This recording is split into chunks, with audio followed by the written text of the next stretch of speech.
Hi అండి. Welcome to our YouTube channel. ఈరోజు హెల్తీగా మెంతాకు పప్పు ఎలా చేయాలో చూద్దాం.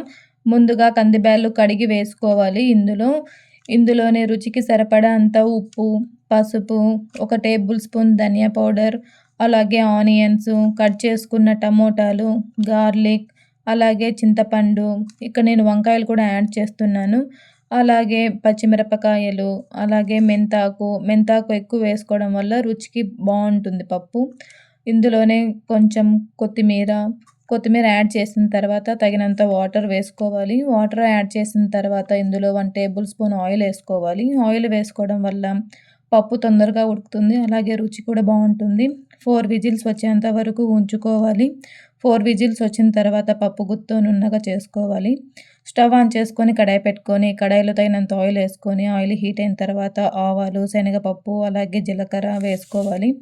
ఇవి వేసుకున్న తర్వాత గార్లిక్, కట్ చేసుకున్న ఆనియన్స్, అలాగే 2 వట్టిమిరపకాయలు కూడా వేసుకోవాలి.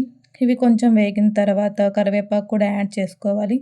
కరివేపాకు కూడా యాడ్ చేసుకున్న తర్వాత మనం రుబ్బుకున్న పప్పును కూడా యాడ్ చేసుకొని ఒకసారిగా మిక్స్ చేసుకోవాలి.